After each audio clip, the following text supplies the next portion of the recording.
Olá, seja muito bem-vindo ao podcast Só Essencial, um podcast da comunidade adventista Primeira Essência, e você é o nosso convidado especial e desde já estendemos as boas-vindas para ti. E hoje estou aqui com meus dois amigos, Fernando e Thiago. E aí, galera? E aí, pessoal, Fernando aqui. É muito bom estar com vocês de novo. Vamos lá. E aí, Thiagão, tudo bem? Tudo ótimo, graças a Deus. Bom estar na companhia de vocês e dos ouvintes. Legal. Hoje nós vamos fazer um tema diferente, né? Porque a gente estava pensando em fazer já uns outros assuntos, mas aconteceu uma coisa nessas últimas semanas que a gente achou bem interessante, né? É difícil não falar de herói, né? Eu gosto de quando a gente tem algum tipo de herói pra gente exaltar, então não tinha como a gente não falar sobre isso. E hoje vamos falar de um pequeno grande herói, né? Você que está nos ouvindo, você deve ter ouvido a história do menino Bridger Walker. Ele tinha apenas 6 anos e ele viu a sua irmã sendo atacada. Na verdade, um pitbull, né? Se aproximando da irmã. E ele tomou a frente da irmã e foi atacado pelo animal. Ele tomou 90 pontos na face, mas ele salvou a sua irmã. Quem postou essa história foi a tia deles, a Nick Walker, e ela exaltou, né, o ato de heroísmo da criança. Cara, o que vocês fariam no lugar? Não estou perguntando nem se tivessem 6 anos, tá? Estou perguntando hoje. Se tivessem 25 igual o Fer e 23 igual o Thiago. Olha, rapaz, difícil, né? Eu acho que a gente teria uma tendência a tentar salvar a criança, né? Mas a gente sempre fica com aquele conflito entre você se meter naquilo e acabar sendo machucado também, né? Ou você realmente salvar aquela criança que está sendo atacada, né? Mas, realmente, foi um ato heróico, assim, na minha opinião, né? E você, Thiagão, o que você faria? É difícil a gente falar o que faria, né, não estando nesse momento. Na minha cabeça, eu diria que eu tomaria a frente também. Mas existem algumas coisas, quando a gente pensou nesse tema, eu mesmo fiquei tentando pensar em situações que eu já vivi disso, né? E houveram vários momentos em que eu não fiz o que esse menino fez, entendeu? Eu me lembro, por exemplo, uma vez eu estava andando de trem, eu tinha ido assistir um evento junto com umas amigas, eu estava acho que com umas 5 amigas da igreja que eu frequentava, e aconteceu o seguinte: eu vi que teve um menino que mexeu com outro menino, assim, sabe, dentro do trem, e aí esse outro menino saiu. Daqui a pouco apareceram uns 50 caras em cima desse rapaz, assim, e a reação que a gente teve foi do quê? De sair dali, entendeu? Tipo assim, você viu que a situação estava muito complicada. É claro que eu estava com 5 meninos, eu era o único menino. Então você fica com a sensação assim, vou proteger a menina, mas está entendendo? Às vezes uma outra pessoa tá sofrendo também. Isso para mim me marcou muito, né? Uma das nossas ouvintes aqui mais assíduas, a minha irmã. Eu me lembro de uma situação que aconteceu com a minha irmã também, que traumatizou a minha irmã muito. Ela vai, se vocês não sabem, né, a minha irmã é casada com o Bruno, que anda muito de bicicleta, mas a minha irmã não anda de bicicleta. Desde o dia que um dia eu estava ensinando a minha irmã a andar de bicicleta, na nossa rua, e aí a bicicleta foi, a nossa era uma descida, e a bicicleta foi tombando para o outro lado que eu estava. E aí eu vi que eu ia cair em cima dela, eu soltei a bicicleta, ela caiu, machucou e nunca mais quis andar de bicicleta. E você fica com essa sensação assim, poxa vida, eu devia ter segurado. Ao mesmo tempo você fica, nossa, se é os dois se esborrachar no chão na bicicleta, né? Então assim, Carol, me perdoa, tá, Carol? Muitas vezes a gente é pego pelo susto, né? A gente estava comentando aqui antes, nos nossos bastidores, sobre o caso que aconteceu também, acho que foi nas redes sociais ontem ou anteontem, do cara que estava pescando e uma onça foi no barco dele e foi roubar o peixe. E o cara estava parado, assim, travado. E eu fico pensando, cara, a minha reação ia ser, sei lá, primeira reação, pular na água, tentar nadar, mas ele ia pegar também, né? Acho que foi a decisão mais sábia que ele poderia ter tido. Mas, Fer, qual que é o nosso primeiro instinto, assim, segundo a psicologia? Como a gente pode trabalhar um pouquinho isso? Se você for trabalhar essa questão por exemplo, dos outros animais, Se a gente for falar assim sobre como os animais se comportam em geral, os animais eles têm um instinto de sobrevivência, né? De preservar a sua própria integridade física. Então, o mais natural em termos de natureza, seria a gente fugir, né? A gente se proteger, se cuidar. Mas o ser humano não é assim, né? O ser humano ele não é só instinto, o ser humano ele tem outras coisas a mais, né? Coisas que ele aprende com os outros seres humanos, né? E decisões que nós tomamos acima dos nossos instintos, né? E eu fico muito intrigado com essa história pela justificativa que o menino deu de ter feito aquilo. Me parece assim, um menino de 6 anos, a não ser que ele seja um gênio, né? E que nasceu sabendo muita coisa, ele provavelmente aprendeu essas coisas com a família dele, né? De que ele precisa proteger a irmã dele, de que ele precisava cuidar dela, mesmo que isso significasse o risco da própria vida dele, né? E lembrando que em crianças, muitas vezes é comum os ciúmes, né? Da irmã Sim, mais nova, sim. como ele poderia ter tido, e ter deixado para ter a liberdade, né? Nós verdade. temos muitas crianças com esse tipo de egoísmo, e é uma reação até certo ponto natural da criança, Sim, né? sim. Que era os ódios do pai e tudo mais. E ele ganhou 2 prêmios, né, Tiagão? Pelo menos 2 publicados aí. Tiagão, que é um fã de heróis, conta pra gente. Pois é, né? Eu não sei se a gente chegou a comentar, mas ele levou 90 pontos, né? No ataque. Então, assim, ele vai ter provavelmente essa marca, mesmo com muita plástica e tudo mais. Esse tipo de marca vai ser difícil não ficar no rostinho dele, né? Mas, assim, os dois, além de ele ter uma marca que vai ficar marcado ali para sempre, né? Que vai ser um símbolo muito de vitória, ele também ganhou um cinturão do Conselho Mundial de Boxe. Olha que coisa bonita. Né? E o segundo prêmio, que pelo menos diz que o Capitão América prometeu que vai entregar para ele um escudo do Capitão América original, né? Então, caramba, que legal. E ele nunca sonhou que isso ia acontecer, nunca fez isso por esperar alguma coisa, né? Você falou uma frase aí, Thiago, que ele vai ficar com as cicatrizes, né? E eu me lembro de uma música do Pedro Valença, que eu não vou lembrar o nome da música agora, infelizmente, depois a gente deixa no link aí do nosso podcast, mas ele fez para uma menina que estava doente. E mais ou menos a música ele diz isso: olha, cura ela se for da tua vontade, Deus, mas mesmo que pode deixar com marcas, porque as marcas elas demonstram os sabores da nossa vitória. Eu acho que para o Bridge, ele vai olhar aquilo não com tristeza de ter o rosto desfigurado muitas vezes, né? Mas aquela marca ali, ele sempre vai lembrar como o dia que ele salvou a irmã dele, que ele salvou a vida da irmã dele. E a gente estava comentando aqui, e a ação do Bridge nos levou a um texto bíblico que a gente achou bem interessante para a gente trazer para conversar hoje, que se encontra no livro de João, capítulo 15, verso 13. Tiago, você está com ele aberto aí? Lê para a gente. Não existe amor maior do que este, de alguém dar a própria vida por causa de seus amigos. Caramba! É um texto forte, né? E é engraçado que quem disse isso foi o próprio Jesus Cristo, né? E é curioso pensar que, quando ele fala isso, ele estabelece, então, um padrão de amor que dificilmente alguém alcançaria.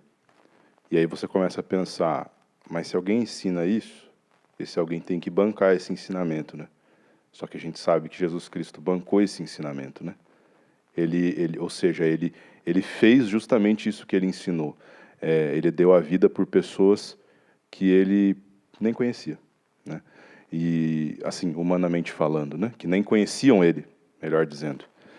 E isso nos leva, inclusive, tem um outro texto que o próprio apóstolo João fala, né? Eu acho que o Tiagão também está com ele aberto, que complementa isso, ou seja, mostra que como Jesus Cristo fez isso, nós também devemos imitar essa mesma atitude, de estar disposto a dar nossa vida pelos nossos amigos, pelos nossos companheiros. Eu acho que vale a pena a leitura, né, de 1 João 3,16, fala assim: nisto conhecemos todo o significado do amor.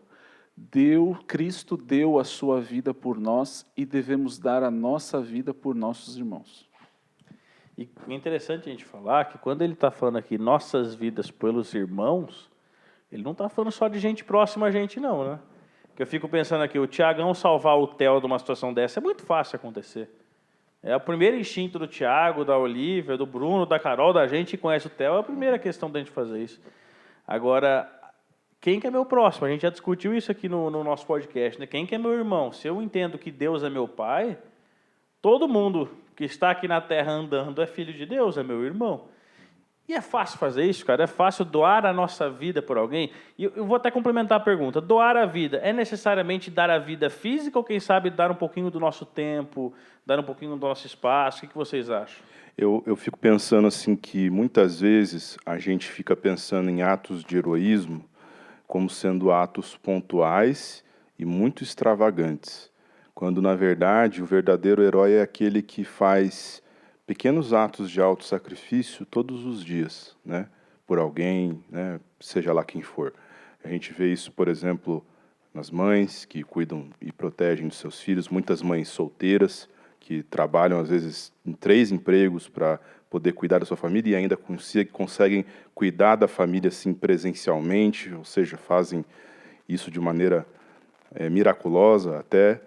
Nós vemos isso em contextos religiosos, como pessoas como, por exemplo, Martin Luther King, que a gente, quando fala do nome dele, a gente lembra dele sendo assassinado por ter participado de um movimento pelos direitos civis, mas a gente tem que lembrar que ele tem um histórico todo de ter participado, ou seja, ele fez pequenos atos de autossacrifício ao longo de toda uma vida, até que chegou nesse ato aí mais popular ou mais visual, né? Então eu acho que os atos de heroísmo, né, segundo a nossa concepção, assim, refletindo um pouco, eles se dão ao longo de um histórico de vida assim, de autossacrifício.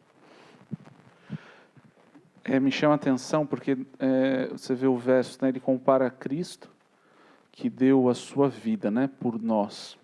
E depois ele fala que nós devemos dar as nossas vidas também pelos nossos irmãos. E a gente sempre pensa nesse ponto de dar a vida, assim, eu sei um pouco redundante, mas eu acho que é tão válido, porque a gente sempre pensa em dar a vida no ato de tirar a vida. Sendo que dar a vida pode ser e deve ser literalmente dar toda a vida, né? Ou seja, nós estamos falando de um ato pontual, um impulso, algo que vai cessar.